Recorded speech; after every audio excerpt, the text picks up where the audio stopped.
जमिनीच्या मोबदल्यावरून सुप्रीम कोर्टानं राज्य सरकारला फटकारलेलं आहे आणि तुमच्याकडे लाडकी बहीण योजनेसाठी पैसे आहेत पण जमिनीचा मोबदला द्यायचा पैसे नाहीत अशा शब्दांमध्ये ओएसिस फर्टिलिटीच्या तज्ज्ञांनी आयव्हीएफ उपचार पद्धतीद्वारे 1 लाखांहून अधिक जोडप्यांना मातृत्व प्राप्तीचा आनंद दिला आहे। मोफत अपॉइंटमेंट बुक करण्यासाठी आजच संपर्क साधा। सर्वोच्च न्यायालयानं राज्य सरकारला झापलंय।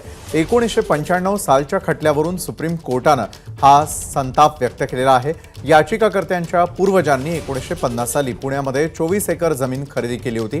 राज्य सरकारनं ही जमीन घेतली परंतु याचिकाकर्त्यांना मोबदला दिला नव्हता। याचिकाकर्त्यानं न्यायालयामध्ये धाव घेतली, न्यायालयानं मोबदला देण्याचे आदेश दिले।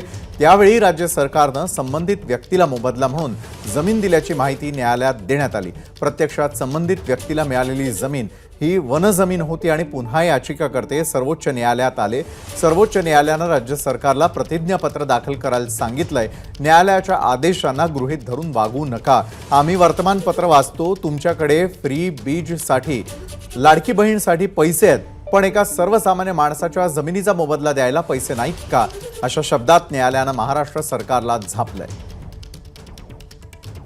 सोमेश कोलगे आपले प्रतिनिधी या संदर्भात अधिक माहिती आपल्यापर्यंत पोहोचवत आहेत। सोमेश, खरं तर राज्य सरकारला झापण्यात आलेलं आहे, काय नेमकं कारण आणि काय नेमकं संपूर्ण प्रकरण?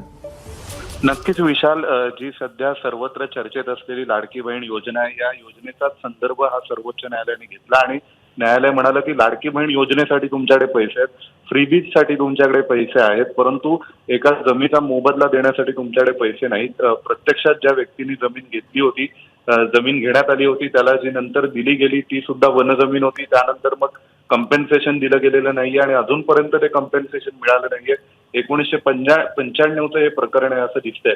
त्यामुळे मग सुप्रीम कोर्टाचे न्यायमूर्ती जस्टिस गवई आणि त्यांच्या सोबत एक त्यांचे ब्रदर जज यांच्या समोर ही सुनावणी झाली आणि या सुनावणी दरम्यान सर्वोच्च न्यायालयाने झापलंय आणि झापताना लाडकी बहीण योजनेचा संदर्भ घेतलाय। नक्कीच धन्यवाद सोमेश, आपण दिलेल्या या सविस्तर माहितीसाठी। एबीपी माझा, उघडा डोळे बघा नीट।